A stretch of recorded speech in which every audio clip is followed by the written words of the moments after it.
Welcome to Cars Yeah, show number 22. This is Cars Yeah, where you'll enjoy interviews with inspiring automotive enthusiasts. Mark Green is here to provide you with a fuel injection of automotive inspiration. So get in, sit down, buckle up, and get ready for a wild ride here on Cars Yeah.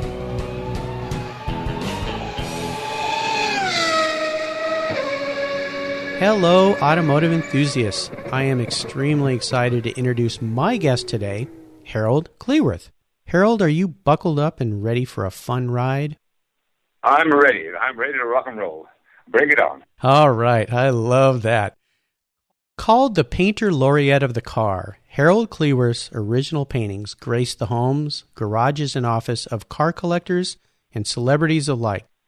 Of English descent, Harold grew up drawing and painting the heavy machinery in industrial neighborhoods of England.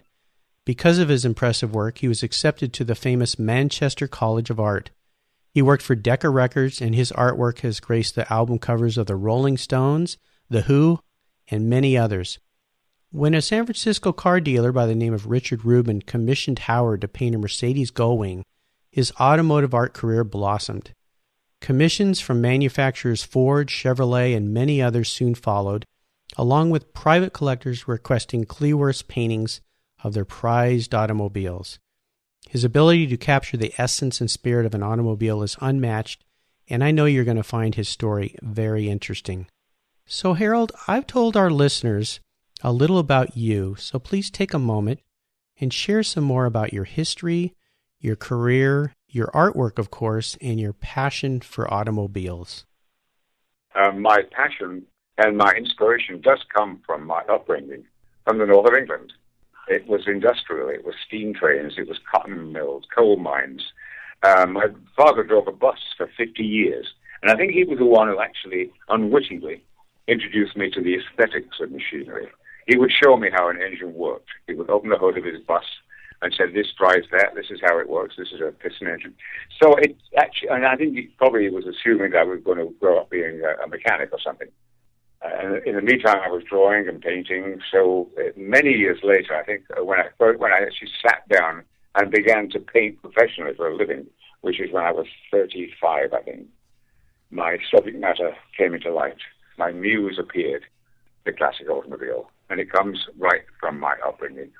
Wow. You know what's very interesting about that is so many artists, the masters especially, would study human anatomy. And not only the skin of a person, but the muscles and the skeletal structure. Well, you did that in a very similar way with absolutely, yes, learning automobiles, what's underneath the skin and what makes them operate and so forth. So have you always been someone who's been interested in automobiles?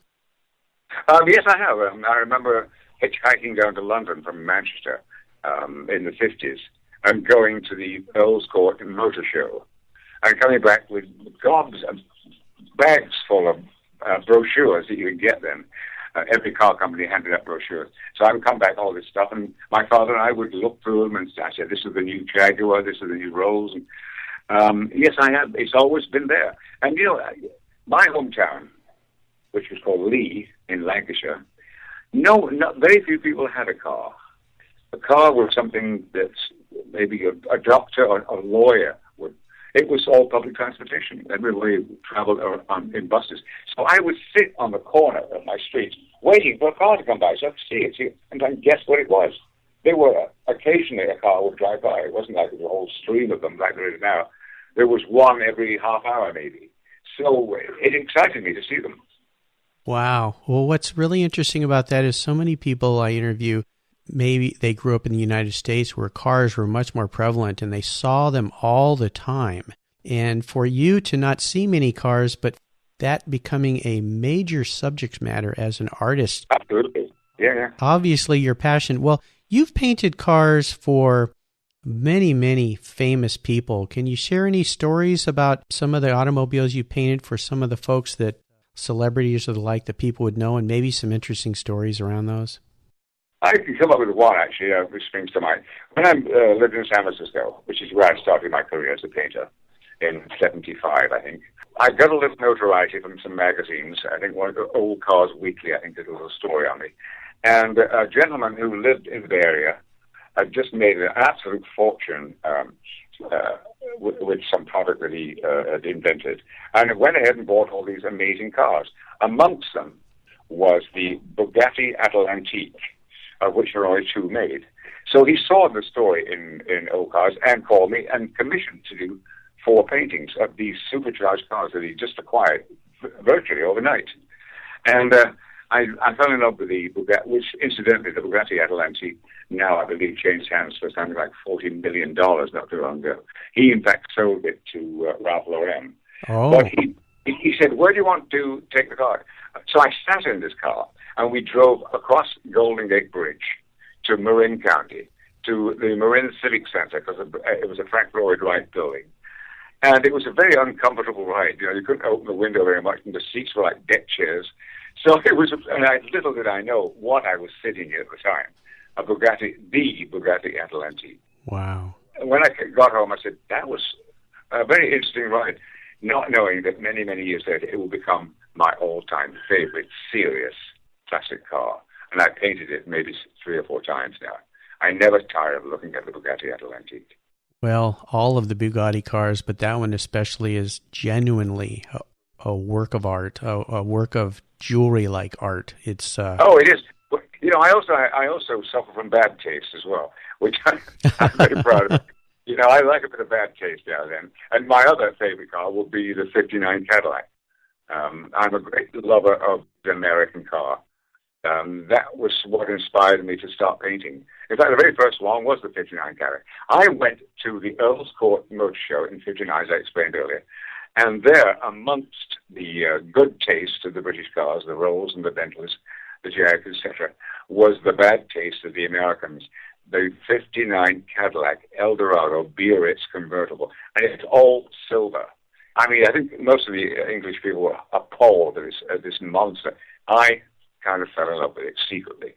And many years later, when I moved here to America in '72, I saw it again on the streets, but it was pink this time. So I said, oh, that was that car I saw in London in 1959. I photographed it, published it as a series of prints, and it established me locally.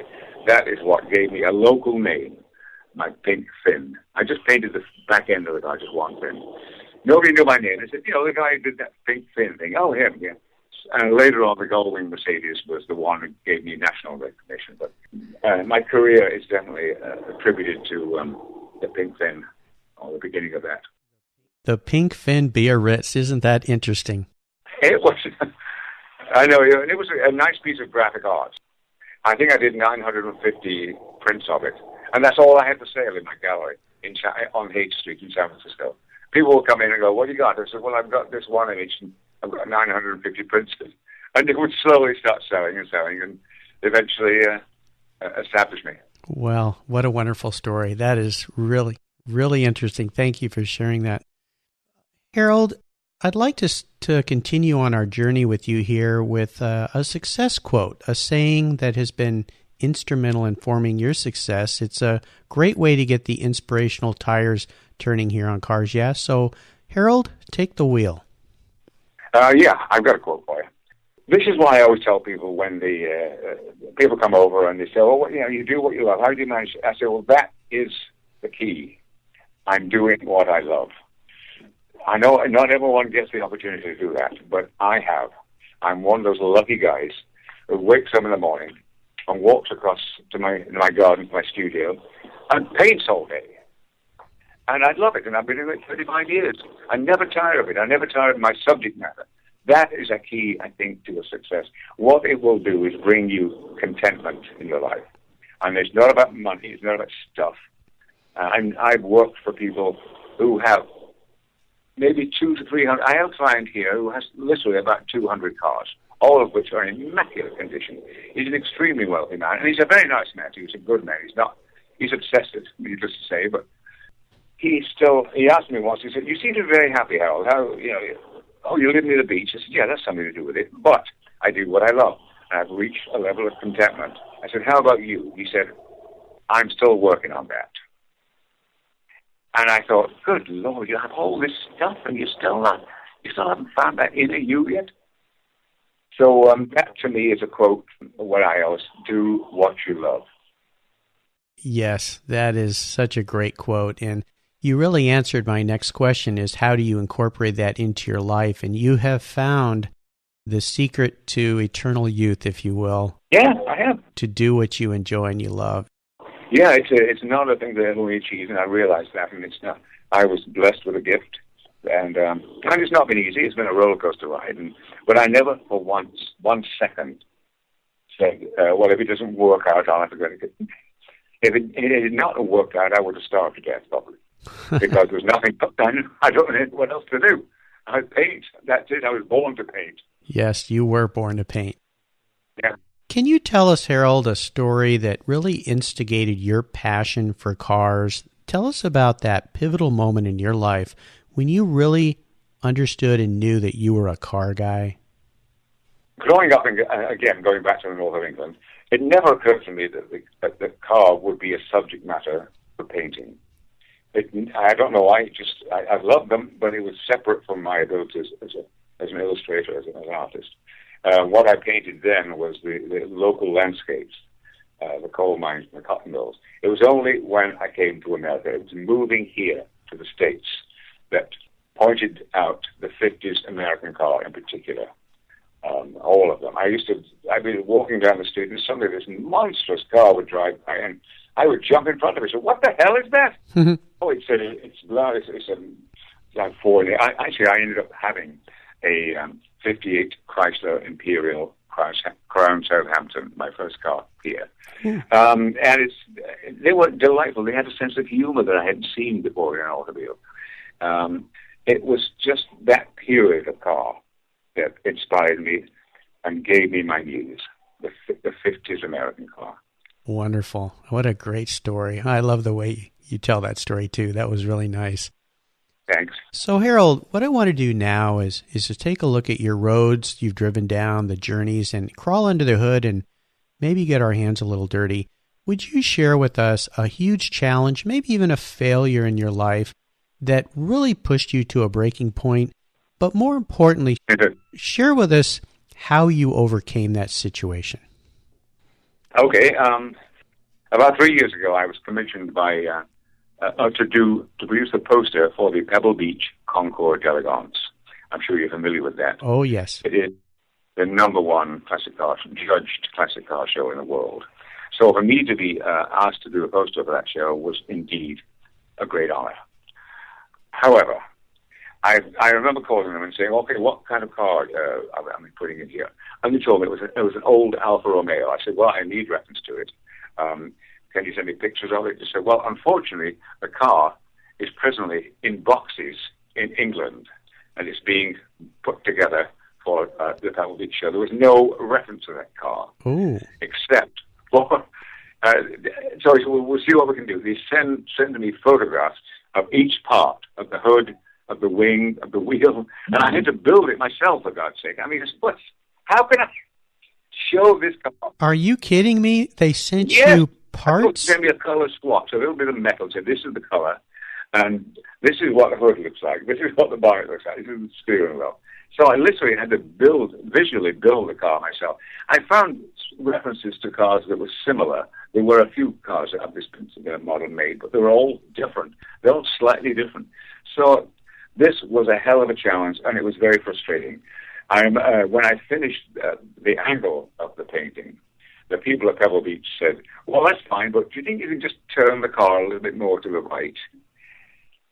I said, what? I've just finished painting. I'll have to paint the whole thing again. I said, I can't get in the car and turn the steering wheel, for God's sake. I have to redo the whole painting, which I ended up doing. And talk about frustration. I was dealing with a committee of people who, you know what committees are like. They always go to their two-step. Yes. Oh, Lord. You know, what's the great expression? What is a camel? Ah, yes. It's a horse designed by a committee. You know, So they were all like throwing in this. Oh no, you got to do this. So that was. I almost gave up. I said, I don't know where I'm getting this right. What if I screw up? The car is going to be there at Pebble Beach. What if I don't get it right? So 3 months it took me to actually get it what I thought was right. And so I eventually saw the car for the first time at Pebble Beach. This is after I painted it and after it was published the poster. And guess what? I got it right. Of course you did.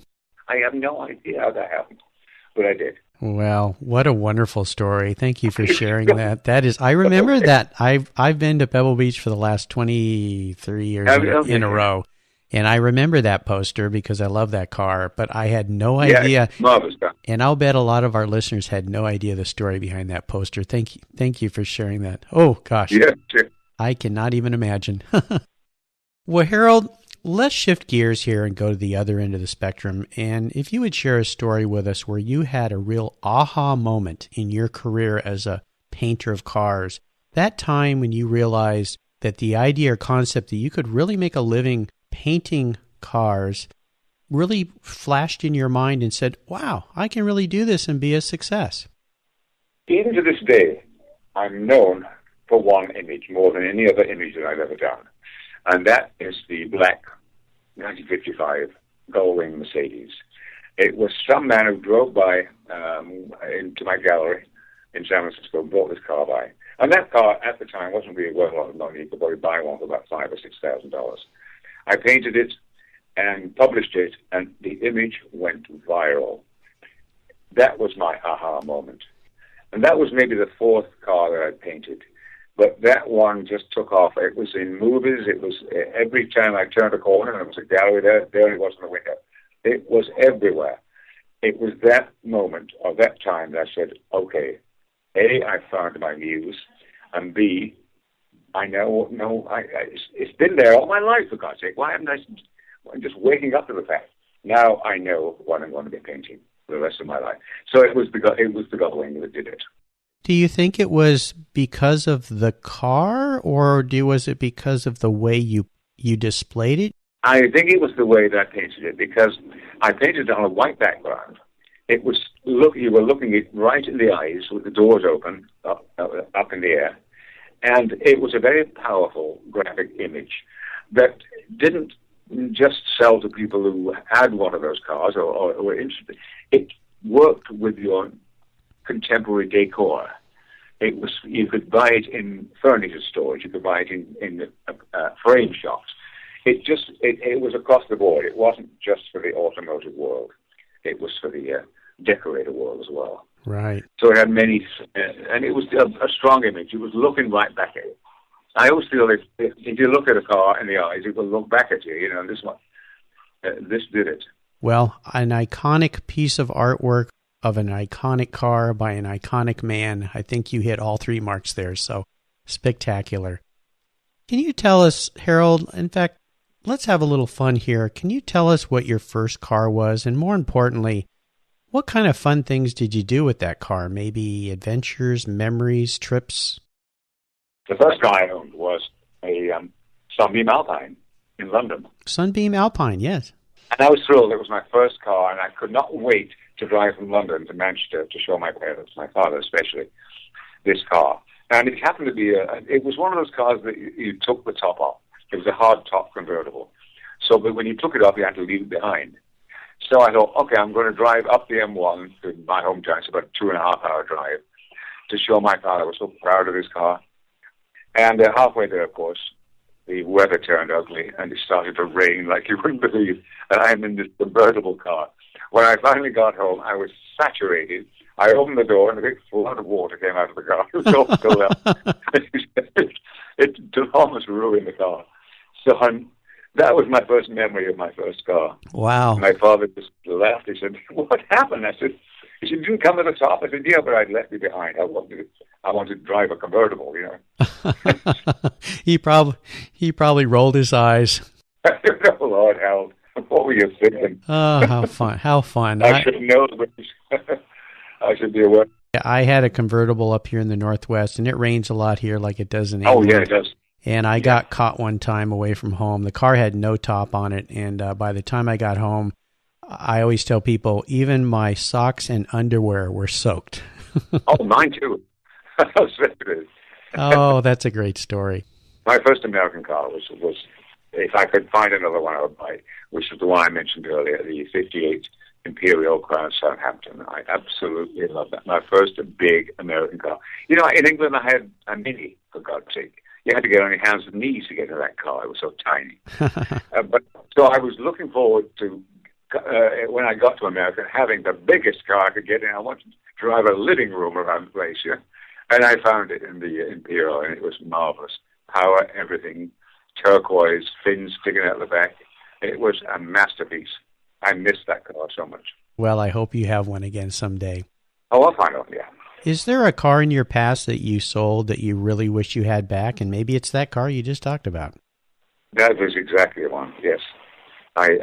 It was a time when, you end up paying a lot of money into the restoration of those cars, far more than what they're worth, especially at the time. So I just had to, and it takes space, it takes time, it takes a lot of effort. And, although I did enjoy looking for parts, looking for hubcaps, looking for whatever I needed. And I could work on the engine myself because it was a simple engine. And I also built the lining in the interior on the roof. I made a new one of those. So one gets emotionally attached to a car when you can work on it yourself, when you can do things to it, when you can add your own touch, when you can have it painted. The bond between you and that car becomes very strong. Now, if anything goes wrong with my car, I drive a Dodge Magnum now. I just take it in and get it fixed. Yep. So, and I love it, but that bond is not there like it was with the Imperial, Yes, I understand completely. Yeah. Is there a project you're working on right now, Harold, that really has you excited and fired up? Actually, I usually have about 3 paintings going at once.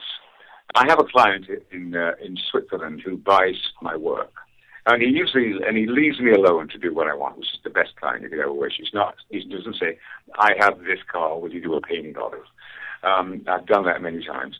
He'll just say, whatever you paint, I'll buy it. I have, yes, that's my kind of client. Oh, yes. Now, it's under the umbrella. I also paint World War II airplanes, steam trains, because I went to school on a steam train in the north of England. So I occasionally switch around. I do landscape, cityscape. I live in Venice, California, the most eclectic, most inspirational town you could ever imagine. Just walking around the streets, I will see things. I will see some graffiti on a wall that I will use as a background for a car. Yeah. So my client just allows me the freedom to do what I want, which is just remarkable. So I'm excited, in answer to your question, about all the ones that I'm doing right now. I'm doing a painting of 3 50s American cars on the beach here in Venice. I'm also just one with combining an old World War II airplane with an old Rolls Royce parked underneath it, which I saw at the Santa Monica airport recently. So I'm excited about everything I do. Oh. I'm amazed at the fact that I never tire of the subject matter.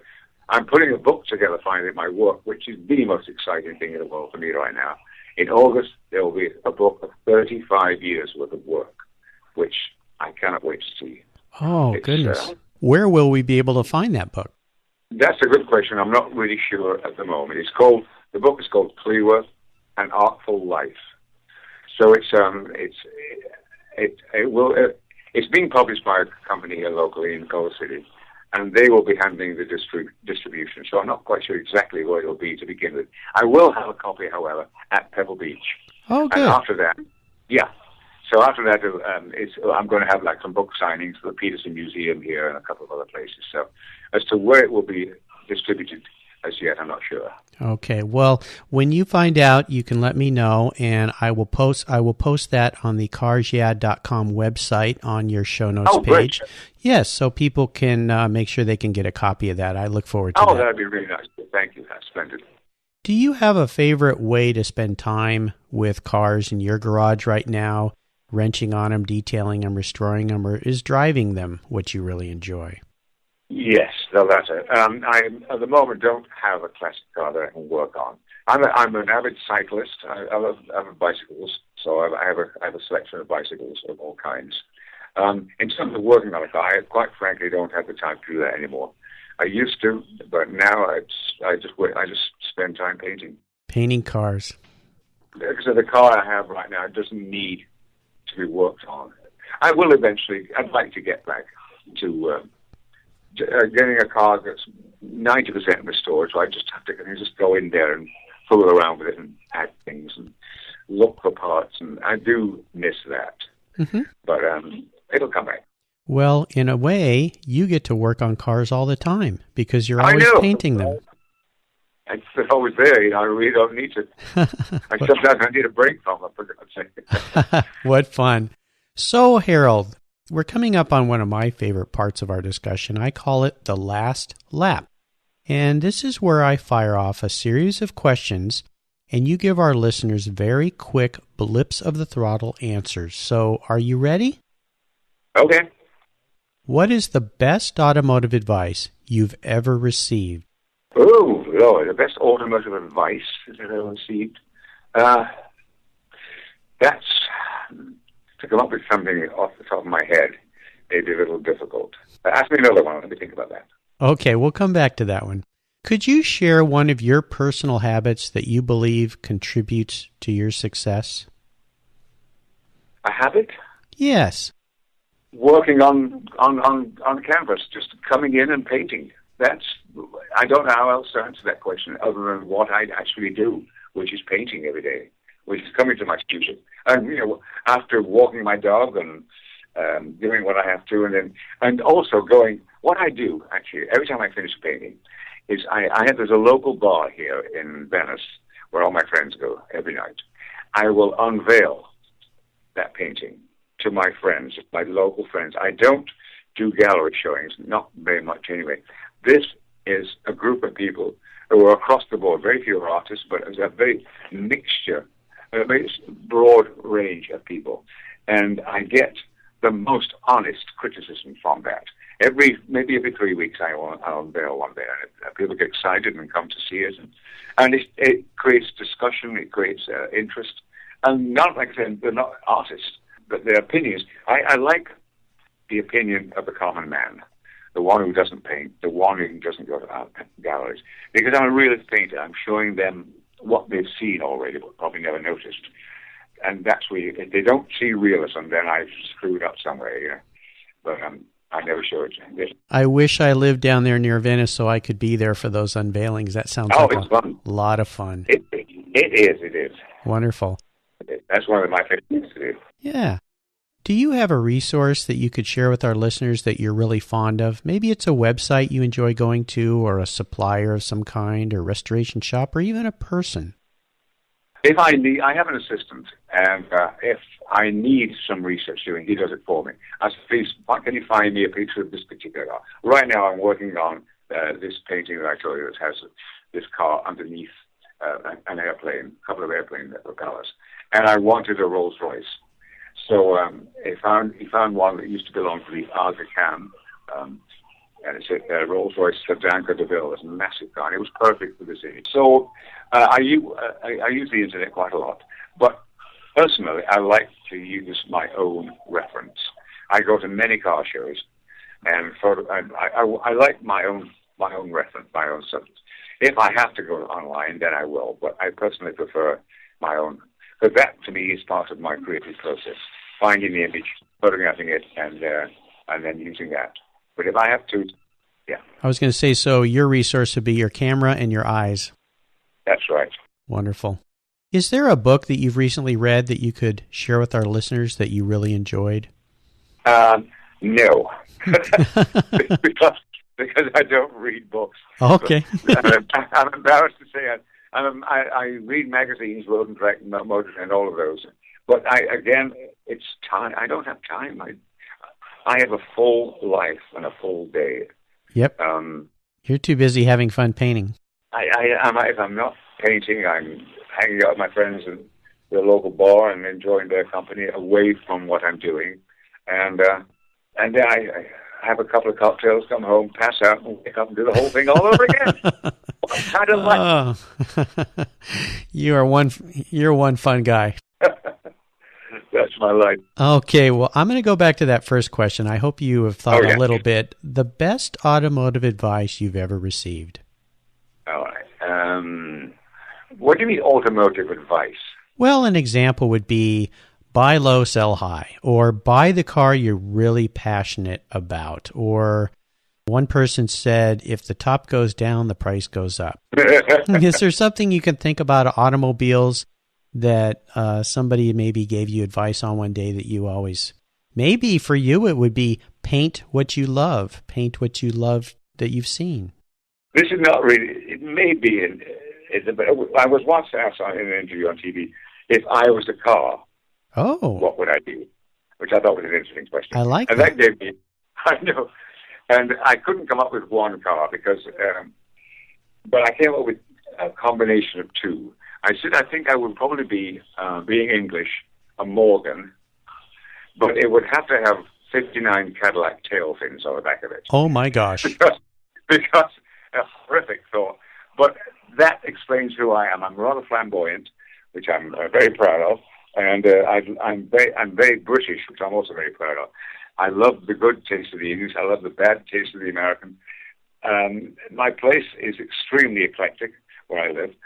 So that's the car.